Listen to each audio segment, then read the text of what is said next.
오늘 5주 만에 이렇게 다시 교회에서 예배를 드리게 됐는데 주일 겸 광복절을 맞아서 더 뜻깊은 날인 것 같습니다. 오늘 이 자리에서 모여서 예배 드리시는 분들과 또 가정에서 예배 드리시는 모든 분들에게 하나님의 은혜와 평강이 가득 충만하시기를 간절히 축원합니다. 평생 사는 동안에 우리는 간절히 뭔가를 기다리는 때가 많이 있어요. 특히 어떤 결과를 기다리는 순간들이 굉장히 평생 동안 많이 있습니다. 시험 치른 학생은 성적이나 합격 여부를 기다리면서 아주 그냥 조마조마 노심초사하죠. 그리고 직장에 이력서를 낸 취업준비생도 직장에서 전화 연락이 오기를 기다리고 있죠. 굉장히 그 신경이 곤두서는 그런 순간들입니다. 어린아이들은 밖에서 일하는 엄마 아빠가 집에 돌아오기를 눈이 빠지게 어린아이들은 또 기다리는 그런 시절을 보내고 있죠. 힘들게 일하시는 분들은 퇴근 시간이 기다려져요. 힘드니까. 퇴근 시간, 쉬는 날 이런 시간들이 기다려지죠. 장기적으로 보면 내가 목표로 삼은 것이 있을 때 그 목표가 달성되기까지 그 달성되는 순간을 기다리면서 준비해가면서 살아가고 있죠.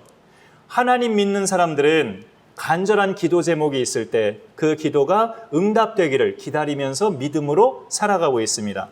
오늘 여기 오신 분들은 무엇을 우리가 기다리셨습니까? 이렇게 모여서 교회에서 예배드리는 이 날을 우리가 기다리시면서 오늘 이렇게 오신 줄 압니다. 하나님 믿는 사람들은 하나님을 닮아가게 되는데 하나님을 닮아갈 때 반드시 닮아가게 되는 것이 기다리는 거예요. 하나님은 기다림의 대가십니다. 하나님의 그 마음을 잘 표현한 것이 가끔 말씀드렸지만 누가복음 15장에 그 집 나간 아들을 매일같이 기다렸던 아버지, 그 아버지가 하나님의 마음을 대변하는 그 아버지의 모습이에요. 집을 나간 둘째를 나간 그날부터 돌아오는 날까지 하루도 빠짐없이 밖에 나가서 아들을 기다렸어요.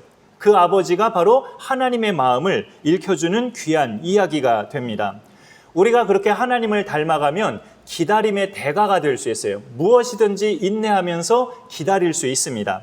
가족의 구원도 하나님이 응답하시는 때를 기다리면서 그렇게 포기하지 않는 믿음의 행위를 해나갈 수 있어요. 믿음의 행위, 계속 기도하고 낙심하지 않고 접촉하고 또 접촉하고 하는 게 믿음의 행위죠.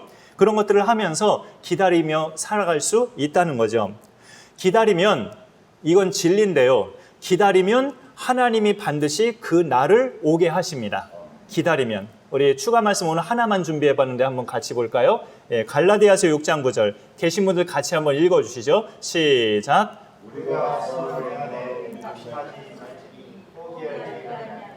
때가 이름에 거두리라. 성경의 말씀이니까 진리잖아요. 기다리면 반드시 오는 때가 있다. 하나님의 말씀입니다. 믿음의 지체들과 함께 우리가 주님의 몸된 교회에서 예배드리는 이 날을 기다리시는 것도 하나님을 기다리는 겁니다. 오늘 시편 말씀 중에 5절 보면 나 곧 내 영혼은 여호와를 기다리며 나는 주의 말씀을 바라는도다. 그리고 6절에 파수꾼이 아침을 기다림보다 내 영혼이 주를 더 기다리나니 라고 고백하고 있습니다. 굉장한 정말 귀한 믿음이죠. 이런 믿음 참 귀한 믿음이에요. 파수꾼은 적의 침입을 살피기 위해서 밤새도록 자기 진영에서 잠 안 자고 눈 뜨고 지키는 사람이 여기 성경에서 말씀하는 파수꾼이에요. 이 파수꾼은 그렇게 남들이 자는 시간에 안 자고 아침 동이 틀 때까지 그렇게 꼬박 새는 것이기 때문에 육신적으로 굉장히 피곤하죠. 굉장히 피곤하기 때문에 아침이 오기를 기다리는 거예요. 자기 임무가 다 마쳐지는 그 아침이 오기를 정말 기다리면서 밤새내나 지키는데 오늘 여기 시인은 파수꾼이 그렇게 아침을 기다림보다 내 영혼이 주를 더 기다린다고. 이거는 주님 없이는 살 수 없음을 깨닫는 사람만이 할 수 있는 말입니다. 사실 예배는 어디서든지 드릴 수 있어요. 우리 성도님들도 그런 신앙은 갖고 계실 줄 압니다. 하나님은 영이시기 때문에 어디든 계시니까 예배도 어디서든지 드릴 수 있습니다. 우리 각자의 집도 마찬가지예요. 우리가 이번 여름철에 4번, 지난주일까지 4번 주일 예배를 각자 가정에서 드렸는데 우리 식구들이 예수님을 믿는다면 성도들이에요. 식구들이 예수님 믿으면 성도들이기 때문에 그 성도가 모인 곳은 교회입니다. 집에 모였어도 성도들이 모였다면 교회가 되는 거예요. 교회는 건물이 아니라 하나님의 부르심을 받은 성도들을 교회라고 고린도전서에서 말씀하고 있기 때문에 성도들이 교회입니다. 건물이 교회가 아니고요. 그러니 우리 집에서 예수 믿는 식구들이 이렇게 거실에 모여 앉아 있다. 그러면 그것도 교회인 거예요. 성도가 모였으니까. 그런데 오늘 이 궁금증을 우리가 한번 말씀 속에서 풀어가 보고 싶었어요. 왜 교회에서 예배를 드리는 것은 예배 드리는 것 같고 다른 곳에서 예배 드리는 것은 예배 드리는 것 같지가 않을까? 그 궁금증을 우리가 같이 한번 풀어보고 싶었습니다. 집에서 드리면 왜 예배 드리는 느낌이 잘 안 들까? 그것도 내 사랑하는 가족과 함께 드린 예배인데 말이죠. 집에서 드린 예배가. 말씀을 준비하면서 곰곰이 생각해 봤습니다. 그냥 생각나는 대로 몇 가지 그 이유들을 생각해 봤는데 그동안 집에서 드린 예배는 제가 예배 순서 중에 몇 가지를 뺐잖아요. 성시교독도 빼고 찬송도 한 2곡을 뺐어요. 그러니까 예배 순서가 조금 간략하죠. 교회에서 드릴 때보다 예배 순서가 조금 간략해졌기 때문에 예배 드린 느낌이 안 나시는 분들도 혹시 계셨을지 모르겠어요. 그리고 또 이미 우리가 교회에서 드리는 예배는 이렇게 믿음의 성도들이 모여서 드리는 예배지만 집에서도 물론 믿는 식구들끼리 모여 드리면 성도라고 아까 말씀드렸지만 그래도 가정에서 드리는 예배는 수가 적잖아요. 오늘도 이렇게 수는 저까지 11명이지만 또 집에서는 식구들끼리 드리거나 혼자 드리는 분들은 더더욱 그렇게 수가 없는 상태에서 혼자서 또는 둘이서 세 분이서 드리는 거잖아요.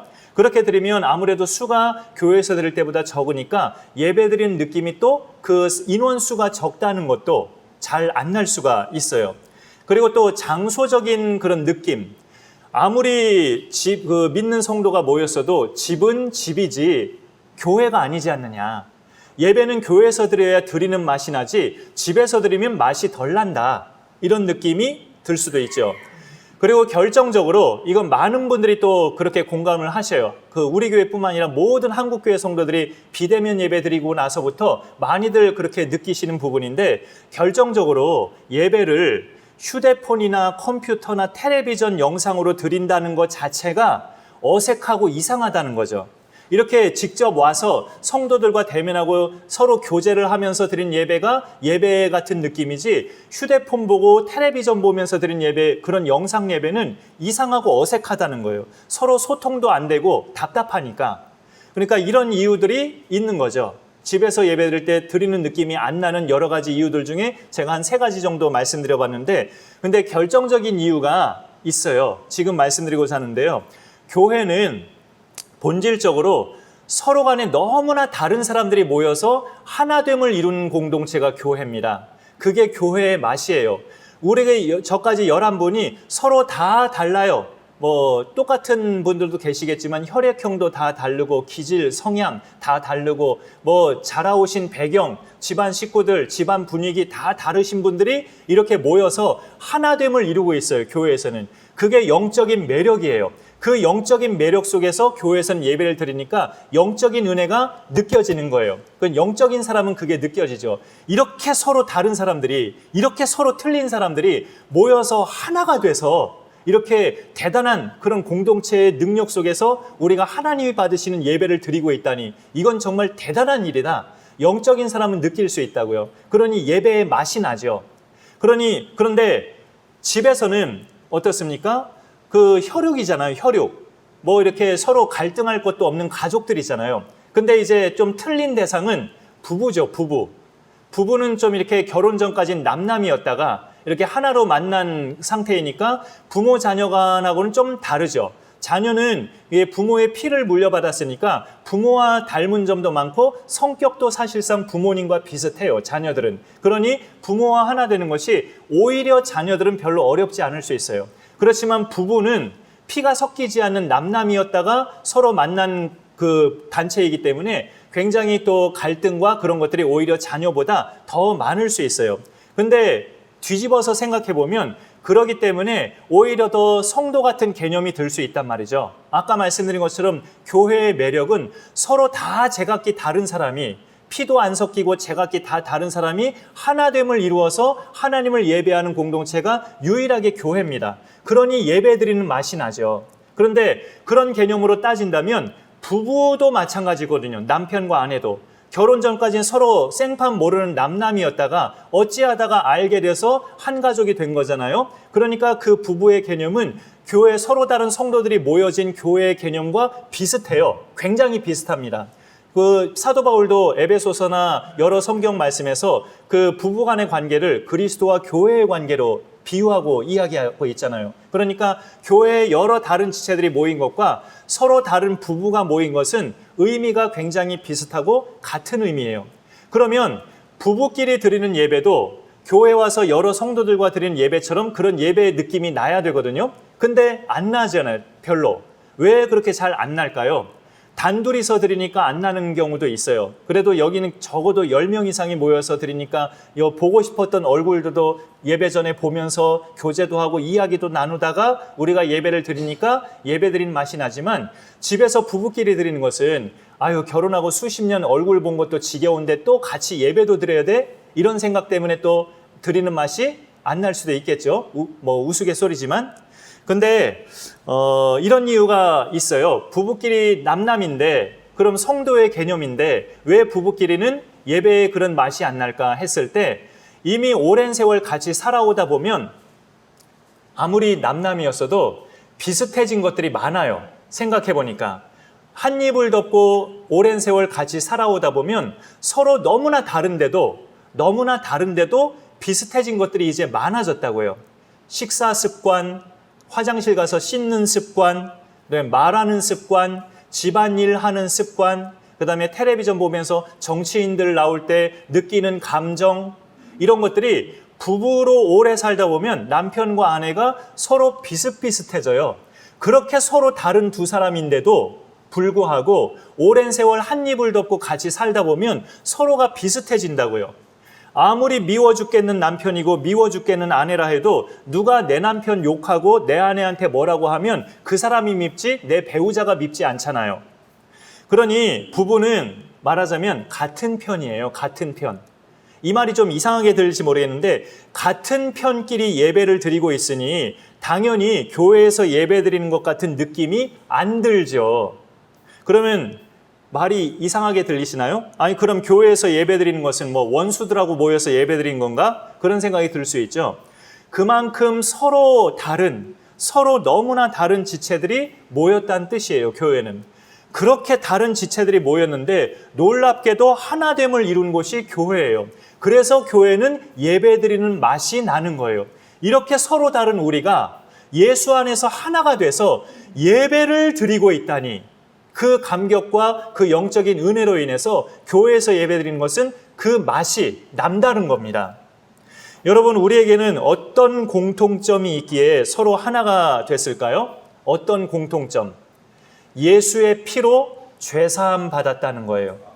예수의 피로 죄사함 받은 공통점이 있어요. 우리는 같은 학교, 같은 고향 출신의 공통점보다 훨씬 더 깊은 공통점이에요. 감격스럽고 기쁜 공통점이 예수의 피로 죄사함 받았다는 이 놀라운 공통점입니다.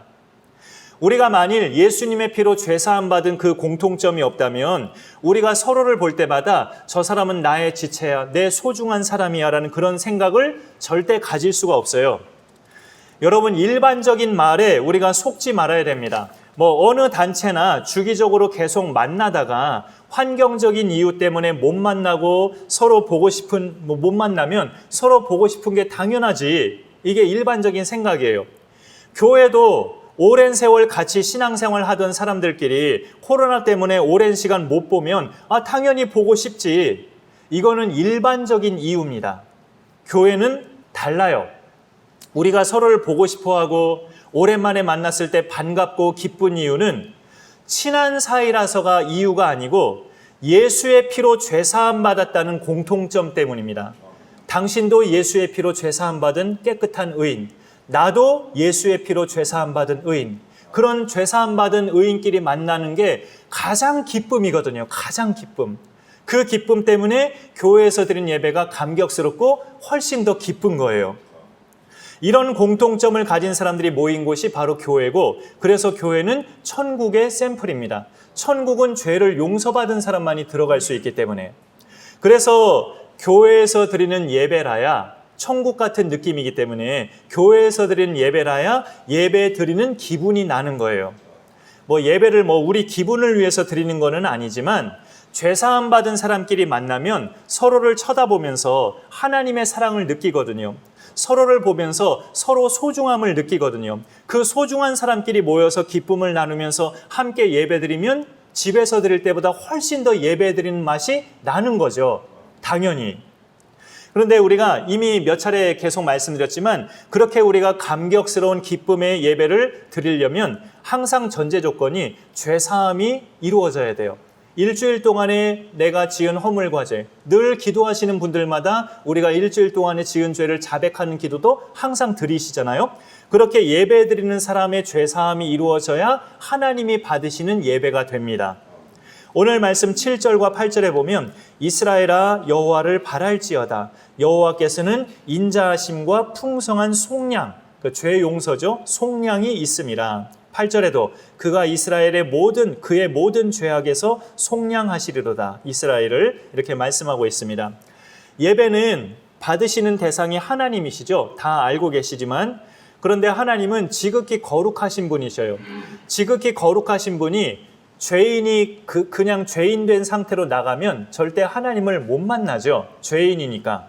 그 죄가 사유함을 입어야 하나님을 만날 수 있어요. 용서받는다는 뜻이죠. 사유함. 오늘 말씀에 나오는 표현인데 그걸 누가 해주십니까? 사유하심을 예배 받으시는 하나님이 해주셔요. 내 죄 용서의 선포를 하나님이 예수의 이름으로 해주신단 말이에요. 오늘 본문은 5절부터 읽었지만 성경으로 4절에 보시면 그러나 사유하심이 주께 있음은 주를 경외하게 하심이니이다. 사유하심이 주께 있다고, 하나님 여호와께 있다고 말씀하셔요. 우리 죄를 용서하시는 게 하나님께 있어요. 그러니 예배를 받으시는 분도 하나님이신데 예배를 받으시려면 우리 죄가 용서가 돼야 돼요. 그래야 우리 예배를 받으셔요. 그 죄를 용서해 주시는 분은 또 누구시냐? 예배 받으시는 하나님이시란 말이에요. 그런 점에서 우리가 자칫 잘못 생각하면 용서를 별것 아닌 것처럼 생각할 수 있어요. 왜냐하면 하나님은 사랑의 하나님이시니까 사랑의 하나님 입장에서는 용서를 하신다는 게 어렵지 않지 않은가, 쉽지 않겠는가. 하나님은 사랑이 넘치신 분인데 우리가 아무리 무슨 죄를 지어도 하나님은 용서해 주시지라고 이렇게 용서를 대수롭지 않게 생각할 수 있단 말이죠. 옹졸한 인간은 남을 용서한다는 게 참 어렵지만 하나님은 은혜와 사랑이 넘치시는 분이니까 우리가 어떤 죄를 지어도 다 용서하시는 분이지. 맞는 말이지만 너무 그런 생각에 빠지다 보면 하나님의 용서를 값싼 걸로 생각할 수 있어요. 값싼 걸로. 절대 그렇지 않거든요. 우리가 한시도 잊지 말아야 될 것은 그렇게 우리를 용서하시기까지 하나님은 독생자를 죽이셨다는 것, 독생자를 십자가에 피 흘려 죽게 하셨다는 그 사건을 우리는 한시도 잊지 말아야 돼요. 우리의 죄가 용서되기까지 하나님은 그 일을 행하신 엄청난 아버지세요. 아들을 십자가에 죽이시는 그 하나님, 누가 그런 일을 할 수 있어요? 하나님만이 하실 수 있는 분이지. 그런 일을 행하시면서 우리 죄를 용서하셨다는 것을 우리는 단 한순간도 잊으며 살면 안 됩니다. 하나님이 그렇게 희생하셔야 할 만큼 죄는 생각보다 엄청나게 힘이 세요. 이 죄의 힘이. 인간의 죄는 그저 법을 몇 가지 어긴 정도가 죄가 아니고 창조주 하나님과 관계를 끊어버리는 게 죄예요. 아까 집 나간 둘째 아들 이야기 잠깐 말씀드린 것처럼 아버지의 재산을 받아 챙겨서 아버지 곁을 떠났잖아요. 하나님과 관계를 끊어버리는 게 죄라고요. 그러면 그 죄가 굉장히 무서운 거죠. 창조주 하나님과의 관계를 끊어내는 거니까. 그 끊어내버린 그 죄는 하나님께 다시 있는 것은 인간 스스로가 행할 수 없어요. 아무리 특수부대 출신이라 해도 손에 수갑이 채워지면 수갑은 쇠붙이로 만든 거잖아요. 아무리 힘이 세고 무술에 능한 그런 특수부대 출신이라 해도 양손에 수갑이 채워지면 자기 손으로 그 수갑을 풀 수 없어요. 반드시 열쇠로 풀어야지. 그런 점에서 그 죄가 그와 같아요. 아무리 죄가 별거 아닌 것 같아도 자기 힘으로는 끊어낼 수 없는 것이 죄의 힘입니다. 수갑보다 더 센 것이 그 죄의 능력이에요. 그거를 누구만 끊어낼 수 있습니까? 예배를 받으시는 하나님만이. 그 내 죄를 끊어내고 내 죄를 사하게 하실 수 있는 그 능력이 나의 예배를 받으시는 하나님만이 갖고 계시는 능력이에요. 그거를 이제 우리가 기억하면 우리가 뭐에서 이제 자유로울 수 있냐면, 오늘 저까지 11분이 예배를 드리고 있지만 조금 아쉽잖아요. 5주 만에 우리가 왔는데 좀 이렇게 더 많은 지체들을 보고 싶었는데 함께 오지 못한 것이 좀 아쉬운 마음이 우리 속에 있으실 거예요. 그러나 우리가 하나님의 그 개념을 생각할 때 하나님이 어떤 분이냐, 유일하게 예배를 받으시는 분이고, 내 예배를 받으려면 내 죄가 속량받아야 되는데 그것도 해결해 주실 수 있는 분이 또 하나님이시다. 그렇게만 생각한다면 하나님이 내 예배를 받으시면 됐어요. 그걸로 우리가 족하다고요. 만일 오늘 여기 빈자리가 정말 가득가득 채워지고 저 보조 의자까지 다 통로에다 놔야 할 만큼 많은 분들이 오셔서 예배를 드린다 해도, 만약에 내 죄가 용서받지 못한 상태로 내 예배를 마치고 집으로 간다면 소용없어요. 그날 드려진 예배가 하나님께 내 죄가 용서받고 은혜 받고 가야 되는데 내 죄가 용서받지 못하고 그냥 가는 거면 그날 예배는 적어도 소용이 없단 말이죠. 아무리 많이 모여도 사람은 자기 죄를 없애지 못합니다. 자기 스스로. 그러니 예배에서 중요한 것은 많이 모이는 것보다 하나님이 받으시는 예배여야 한다는 것. 그게 중요한데, 하나님이 받으시는 예배가 되려면 내 죄가 사해져야 돼요. 그런데 내 죄를 사하시는 게 누가 사해 주느냐? 그것도 하나님이셔요. 그러니까 예배에서 중요한 대상은 하나님입니다. 하나님이 받으시고 하나님이 내 죄를 사하시고, 그러니 내가 하나님께만 잘 드리면 그걸로 일단 족한 거예요. 물론 우리가 여러 지체들과 함께 드리면 훨씬 더 풍성한 예배가 되고 훨씬 더 기쁨 넘치는 예배가 되죠. 당연히. 그러나 믿음의 사람이 기다리고 바랄 대상은 하나님입니다. 오늘 시편 말씀에 기다리고 바란다는 말이 몇 번 나오는데 계속 누구에 대해서 기다리고 바란다는 겁니까? 여호와 하나님을 기다리고 바란다고 시인이 고백하고 있어요. 오직 그분만이 내 죄를 사유하시고 내가 깊은 수렁에 빠졌을 때 나를 건지실 수 있는 유일한 분이시기 때문에, 그래서 예배는 하나님만 바라며 드리면 됩니다. 그런 예배자로서 우리가 살아가면 내가 혹 깊은 수렁에 빠지는 순간에도 나를 건지실 분은 하나님이시란 믿음이 확고하기 때문에 당혹스러워하지 않아요. 절대 당혹스러워하지 않습니다. 죄인들을 용서하심과 더불어 우리 하나님은 또 인자를 베푸시는 분인데, 그래서 우리의 예배를 회복시키시는 분도 하나님이시고 내가 살면서 깊은 수렁에 빠졌을 때도 나를 건지시는 분이 하나님이십니다. 그러기까지 우리에게 필요한 것이 있는데 그게 뭐냐? 아까 제일 처음에 말씀드렸던 기다림, 기다리고 그분을 계속 바라는 이런 앙망, 이런 것들이 우리 가운데 필요해요. 우리의 구원자 예수님도 동정녀 마리아의 몸에서 성육신하고 태어나시기 전까지 시므온과 안나 같은 여인들은 평생을 성전에 살면서 기다렸어요. 아기 예수 메시아가 오실 때까지 시므온과 안나 같은 그런 믿음의 사람들은 그 정말 80대 늙은 나이가 될 때까지 예수가 오시기를 기다렸다가 아기 예수를 안아보면서 이제 내가 하나님 품으로 가도 여한이 없다, 그런 믿음의 고백을 했던 사람이 시므온과 안나입니다. 누가복음 2장에 기록되어 있죠.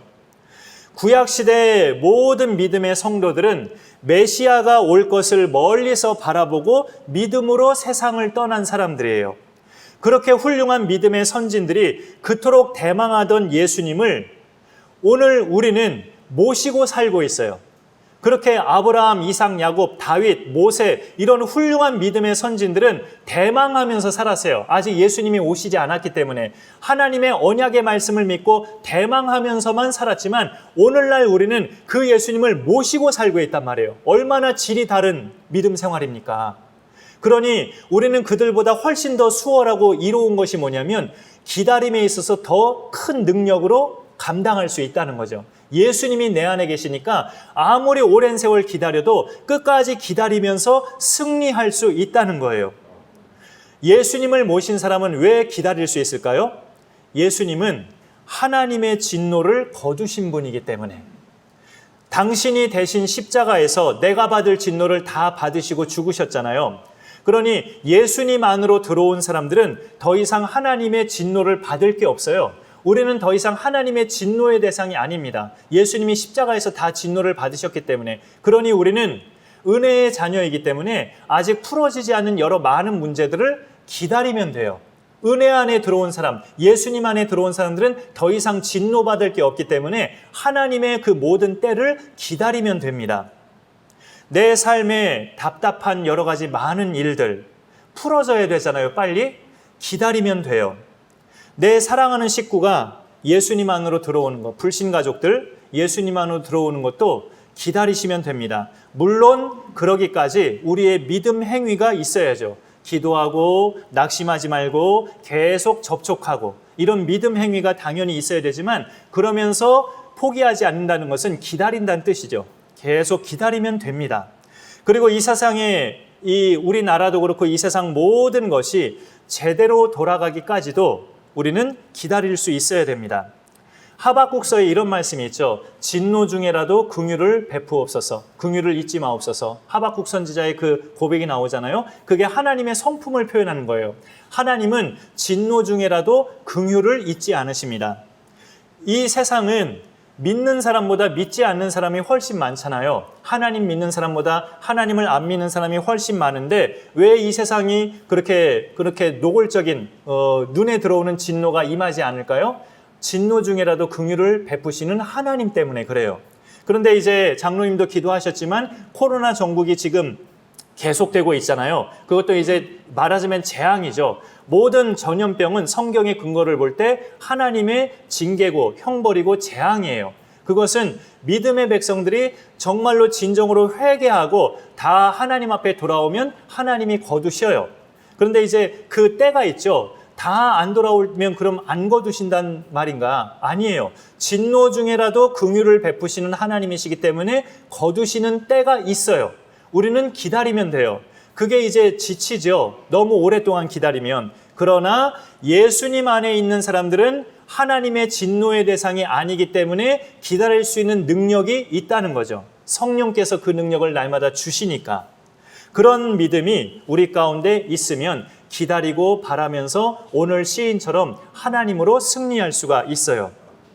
교회에서 예배를 드리든 가정에서 예배를 드리든 우리의 예배도 하나님께서 그렇게 회복하게 하십니다.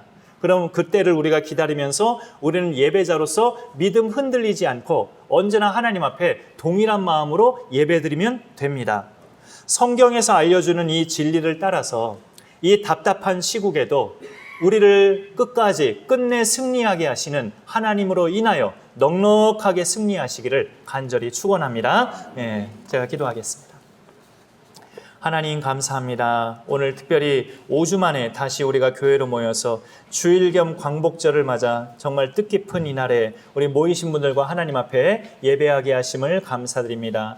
또 각 가정에서 하나님 앞에 그 자리에서 예배드리시는 모든 성도님들도 우리 하나님께서 동일한 종으로 함께 하시고 우리 모두가 언제나 모든 것들을 선하게 이루어 가시는 하나님을 기다리고 바라며 살아가는 믿음의 사람들이 되게 하여 주옵소서. 집안에 아직 풀어지지 않은 여러 숙제들, 문제들, 또 자신의 건강, 또 불신가족들의 구원, 여러 가지 직장의 문제, 또 앞날의 그런 불안한 여러 가지 것들, 하나님의 선하심을 믿고 기대하며 기다리며 믿음 행위로 나아가는 우리의 신앙생활이 되게 하여 주옵소서. 감사드리며 예수님의 이름으로 기도 올리옵나이다. 아멘.